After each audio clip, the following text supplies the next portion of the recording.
The galaxy was not a kind place. It never was. Millions of stars burned across the darkness. Hundreds of civilizations fought, traded, built empires, and collapsed into dust. The universe was always moving. Always changing. Always deciding who was strong enough to survive. And in all of that chaos, nobody noticed the small blue planet sitting quietly in a forgotten corner of the galaxy. Nobody cared about Earth. Nobody cared about humans. The first time the Galactic Empire ever detected Earth was in the year 2041. It was not a special day for the Empire. It was just another routine scan. Another patrol ship flying through unmapped regions of space, checking for anything valuable, minerals, energy sources, useful species. The patrol ship was commanded by a tall, blue-skinned alien named Commander Vale. He had been doing this job for 30 years. He had discovered 14 planets. Found 3 new species. And not once in 30 years had anything surprised him. Earth almost did not surprise him either. His scanner picked up the signal. He looked at the data. He saw the small blue planet. He saw the life forms walking on its surface, two-legged, soft-skinned, fragile-looking creatures calling themselves humans. He ran the standard tests. Physical strength, below average. Lifespan, extremely short. Technology level, centuries behind Empire standard. Psychic ability, completely zero. Threat level, none.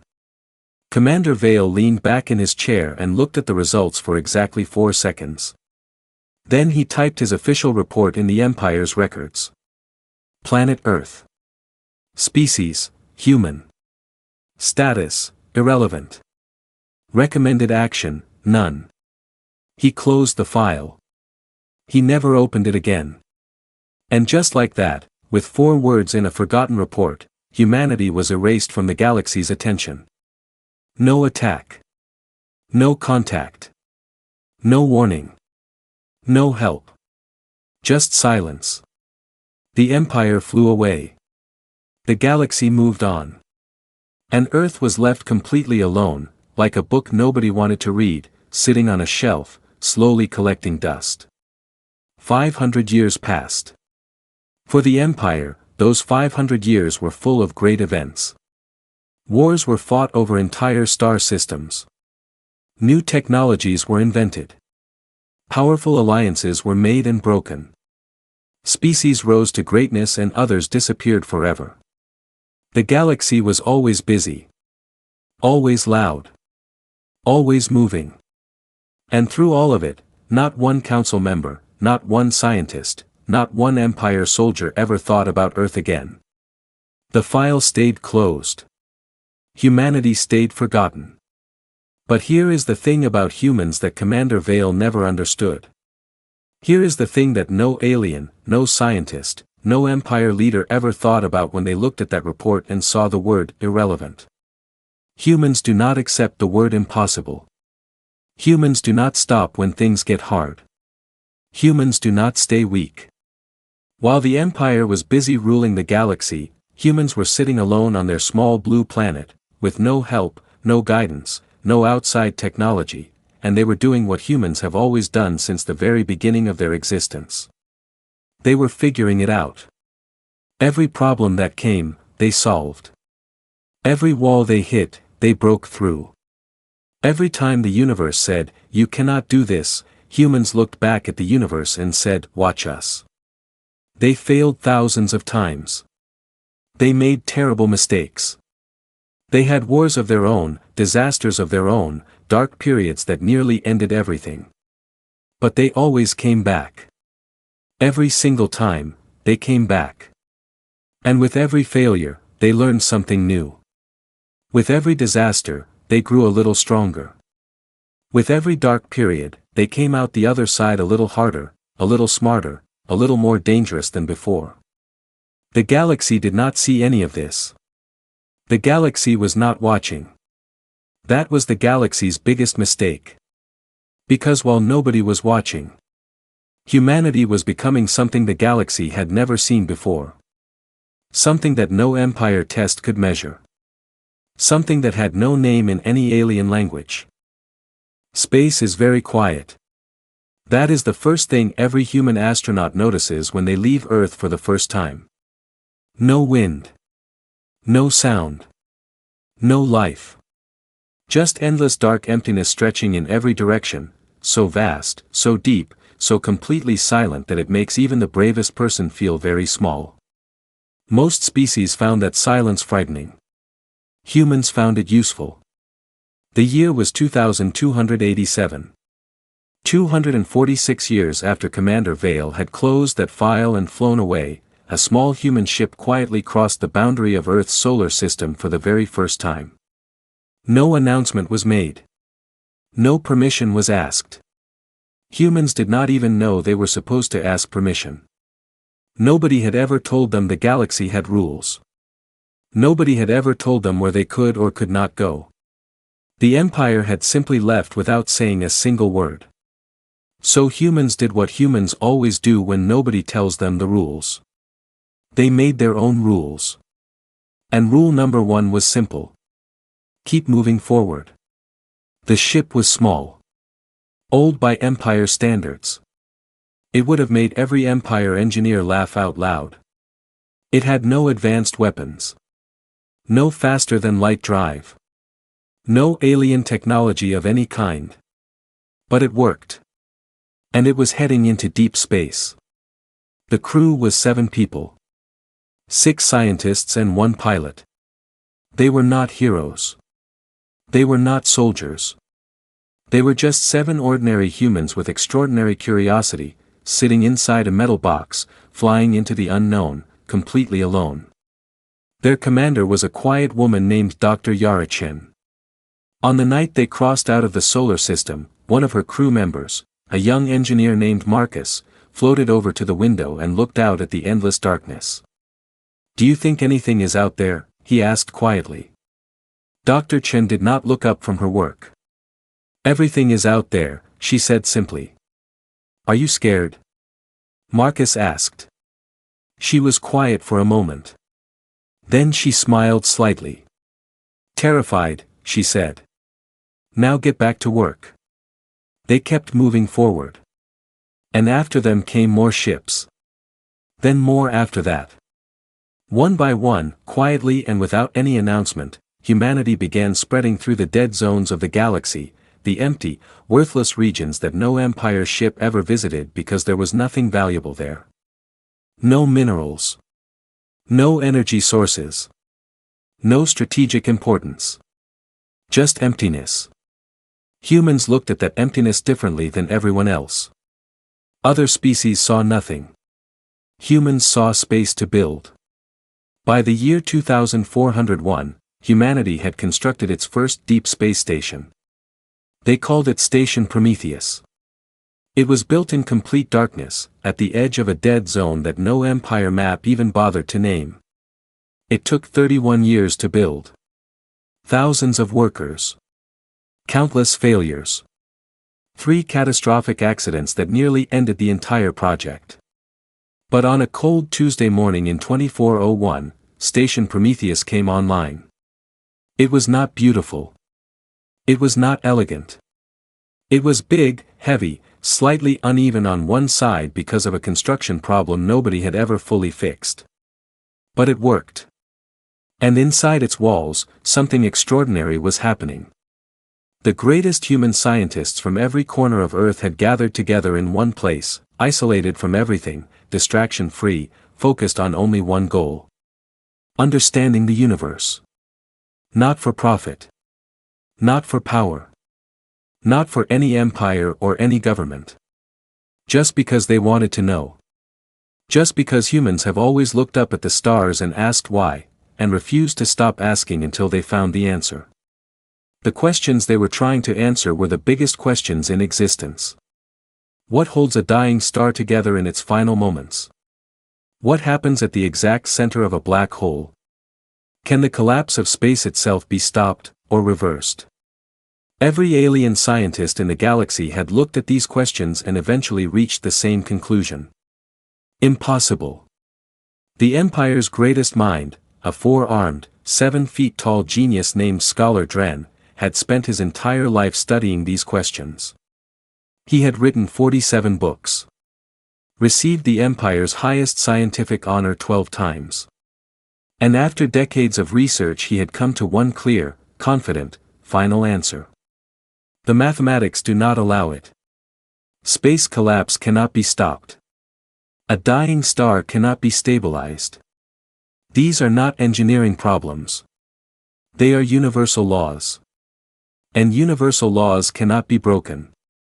His books were required reading in every Empire university. His conclusion was considered absolute truth. Humans did not read his books. Not because they were arrogant. Not because they thought they were smarter than Scholar Dren. Simply because nobody had told them those books existed. Nobody had told them the answer was supposed to be impossible. So they just kept working. They failed hundreds of times. Entire experiments collapsed. Theories that took years to build fell apart overnight. There were moments, dark, exhausting, desperate moments, when the scientists inside Station Prometheus sat in silence and wondered if they were wasting their lives chasing something that could never be real. But then morning would come. And they would get back to work. The breakthrough happened on a completely ordinary day. No dramatic moment. No sudden flash of inspiration. No one person standing up and shouting Eureka into the darkness. Just a young scientist named Dr. Eli Osei, sitting alone at his desk at 3 in the morning, too tired to think clearly, staring at a calculation he had been working on for 2 years. When suddenly he saw it.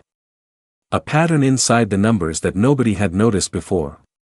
A connection between two forces that every other scientist had always treated as completely separate. A tiny mathematical door, hidden inside the most complex equation humanity had ever written.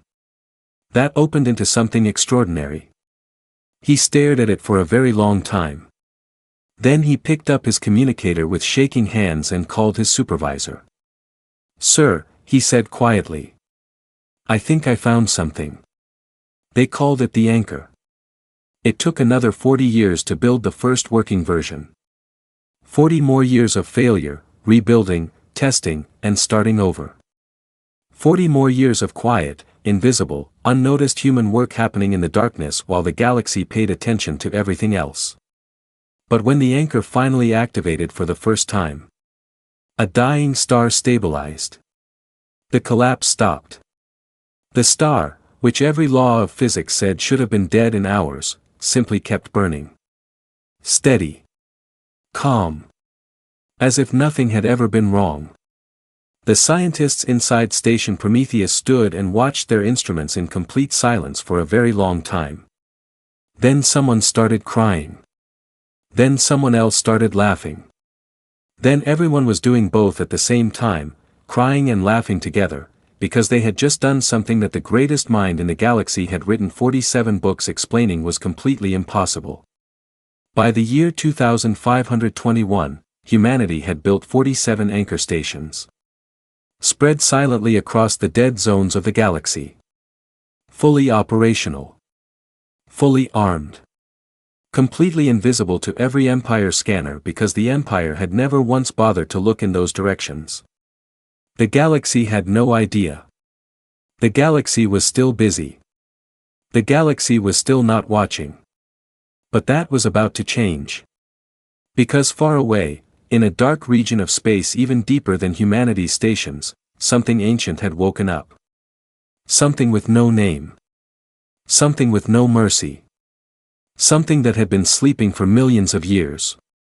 And was now very, very hungry. There is a sound that exists beyond normal hearing.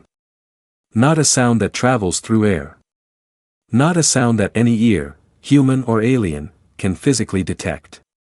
But a sound that every deep space scanner in the galaxy picks up at the same time. A sound that makes every instrument shake. Every reading go crazy. Every warning light turn red simultaneously. Scientists had a technical name for it.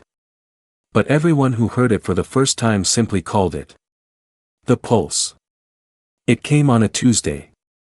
Nobody was ready. Nobody could have been ready. At exactly 4:47 in the morning, Empire Standard Time, every single deep space monitoring station across the entire galaxy received the same signal at the exact same moment. From the largest Empire research facility to the smallest border outpost. From the oldest observatory to the newest military scanner. Every single one of them screamed the same warning simultaneously. Unknown signal detected. Origin, outside galaxy. Classification, none. For 3 full minutes, complete silence fell across every communication channel in the Empire. No one spoke. No one moved.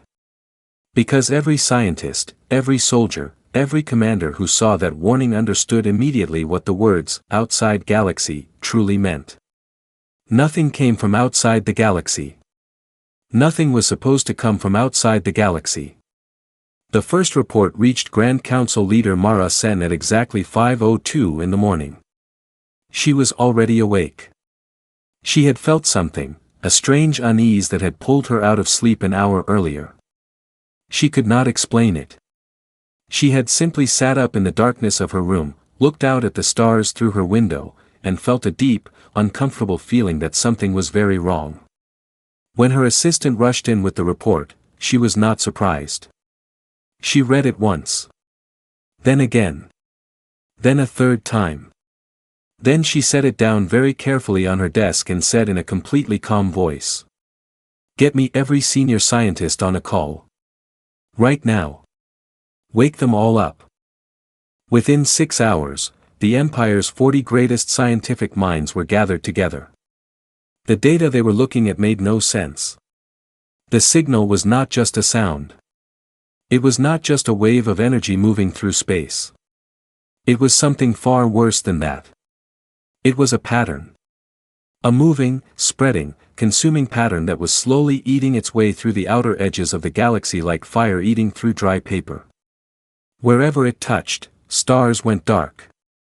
Planets crumbled. Solar systems that had existed for billions of years simply stopped existing. Not destroyed in an explosion. Not burned or broken. Just gone. Emptied out. Erased. As if they had never been there at all. One junior scientist, a young woman named Pia Sorrell, pulled up the historical deep space data and went pale. "This is not new," she said quietly. The room went silent. She turned her screen around so everyone could see. "I searched back through our oldest records. Our very oldest scans from the deep space arrays. And I found something." She pointed at a section of the data. "This pattern, this same exact pattern, appears in records going back 2 million years. Moving slowly. Spreading quietly. Always from the same direction." She paused. "It was always coming. We just never noticed it. Nobody slept that night. Nobody slept the night after that either. The Empire's military ran simulations. Their most powerful weapons were modeled against the pattern. Plasma cannons. Gravity bombs. Quantum disruptors. Dark energy missiles that could crack a moon in half. Every single simulation returned the same result. Insufficient. Their fastest ships were analyzed. Could they outrun it? Could entire populations be evacuated to the far side of the galaxy? The calculation said no. The pattern was not moving fast. But it was moving in every direction at once, slowly surrounding the galaxy from the outside in. Running was not possible. There was nowhere to run to. After 72 hours of continuous work, every scientist, every military strategist, every brilliant mind in the Empire arrived at the same devastating conclusion. They had no answer. The Grand Council met in emergency session on the 4th day. It was the largest gathering of leaders in Empire history. Every species that had ever signed an alliance treaty. Every government that had ever sat under Empire protection. Every military commander with any real power. They filled the Grand Council hall completely, Hundreds of the most powerful beings in the galaxy sitting together in one enormous room. And every single one of them was afraid. The fear was not hidden. There was no point hiding it anymore. It sat in the room like a physical thing, heavy and cold and impossible to ignore. Grand Council leader Mara Sen stood at the front and laid out the facts without decoration. No comfort. No false hope. Just the plain, hard truth. The pattern was real. It was coming. Their weapons could not stop it. Their ships could not escape it. We have 40 days, she said quietly. Perhaps 45 if we are fortunate. After that, the outer edges of our most populated systems will begin to feel its effects. Complete silence. I am open to any suggestion. Any idea. Anything at all. For 2 full days, suggestions came from every direction. None of them worked. Some were desperate. Some were creative. Some were completely insane. But when the scientists ran the numbers on every single proposal, every single one came back the same way. Not enough. By the end of the second day, the room had gone very quiet. Leaders who had commanded armies sat with their heads down. Scientists who had solved impossible problems stared at the floor. Beings who had never shown fear in their entire lives sat in silence with nothing left to say. It was in that heavy, hopeless silence. That Elder San stood up. Elder San was the oldest member of the Grand Council. He was so old that nobody remembered exactly how old he was anymore.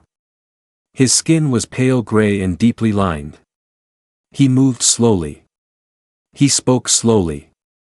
But when Elder San spoke, every person in any room always went quiet and listened.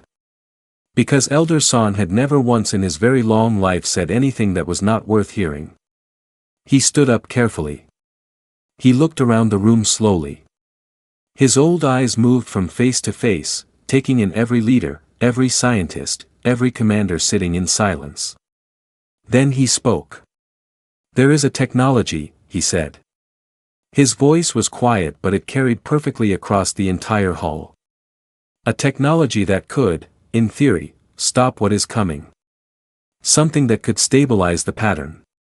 Seal the collapse before it spreads further. Push it back.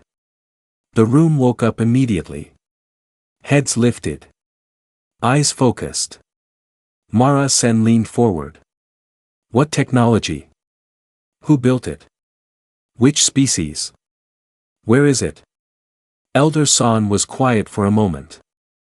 He looked like a man carrying something very heavy. Something he had been carrying for a long time and did not enjoy carrying. It is called the anchor, he said. And we did not build it. Silence. It was built in the dead zones. Quietly.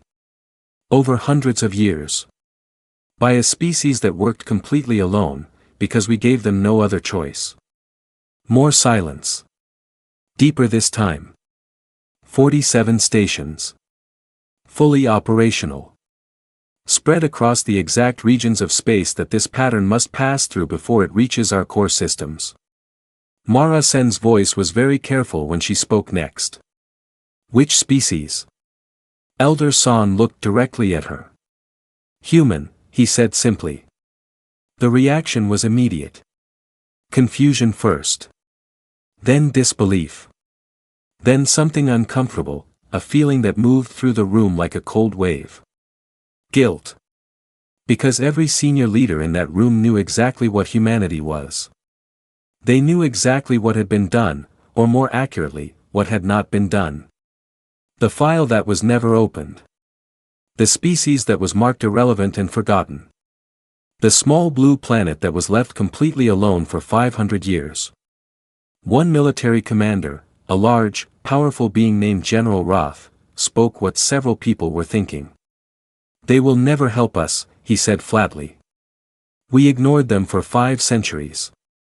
We erased them from our maps. We left them with nothing. Why would they lift a single finger for us? Several heads nodded slowly around the room. Elder San looked at General Roth for a long moment. You may be right, he said honestly. They have every reason to say no. Every reason to close their doors and watch us face the consequences of our own arrogance. He paused. But we have no other choice. We must go to them. We must stand at their door, the door we ignored for 500 years, and we must ask. Another long silence fell over the room. Then Mara Sen stood up straight. Her voice was steady. Then we go. Immediately. Someone prepare our finest ship. She paused for just a moment.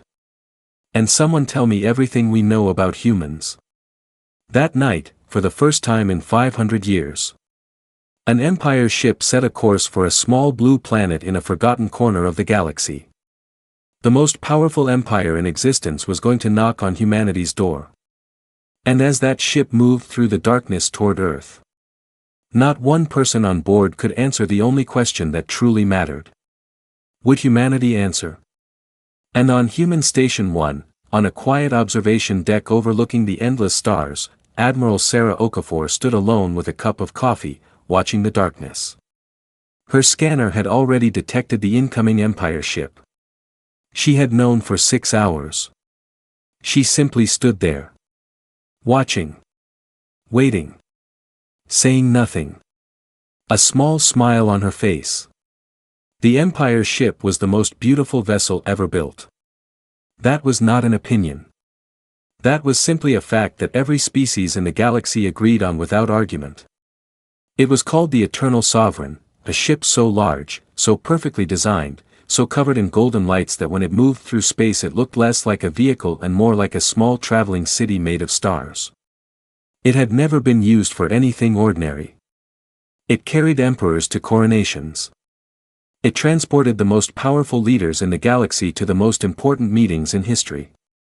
Every surface was polished. Every system was perfect. Every detail was chosen to send one single clear message to whoever saw it. We are the Empire. We are powerful. We matter. It looked absolutely enormous sitting next to Human Station 1. Which made what happened next even more extraordinary. Because Human Station 1 was not small. Station 1 was humanity's oldest deep space station, the first one ever built, the one that started everything. It had been expanded and rebuilt so many times over 500 years that it barely resembled the original structure anymore. It was massive now. Layered and complex and slightly uneven in places where old sections met new ones, carrying the physical history of every generation of humans who had worked and lived and died inside its walls. It was not beautiful in the way the Empire ship was beautiful. It was beautiful in a different way entirely. It was real. Every scratch on its surface was a story. Every repair, every addition, every imperfect join between old metal and new, all of it was evidence of something working. Something surviving. Something that had been through hard times and kept going anyway. When Ambassador Vale III stepped off the Eternal Sovereign and looked up at Station 1 for the first time, he felt something unexpected. Not superiority. Not the comfortable confidence he had prepared himself to feel. Something closer to awe. The docking bay was quiet. No crowd had gathered to welcome them. No ceremony. No music. No line of officials standing at attention in formal clothing. Just a long empty corridor of clean gray metal. And at the end of it, standing completely alone, Admiral Sarah Okafor. She was not what Ambassador Vale had expected. He had spent the entire journey studying human history. He had read every report his researchers could find. He had prepared himself for something dramatic, something angry, perhaps.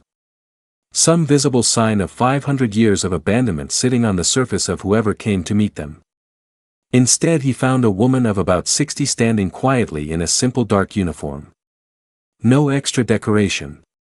No symbols of rank beyond a single small badge. Short gray hair. Calm dark eyes that looked at him with an expression he could not immediately read. Not angry. Not warm either. Just steady. Like someone who had already decided everything important long before this moment arrived and was simply waiting for everyone else to catch up.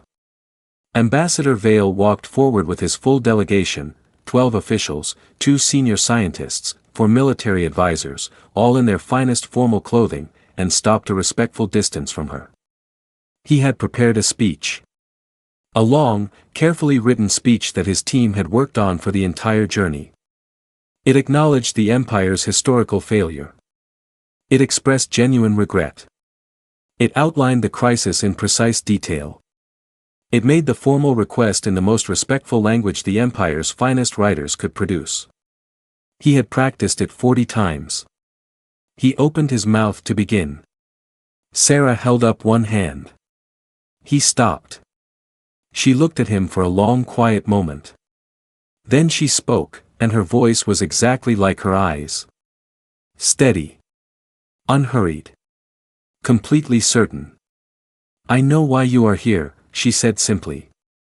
Vale blinked. You have detected the pattern. Your weapons cannot stop it. Your ships cannot outrun it. Your scientists have no answer. And someone finally remembered that we exist. She said it without bitterness. Without sarcasm. Just as a series of plain facts stated in the correct order. Vale opened his mouth again. How long have you known? She asked before he could speak.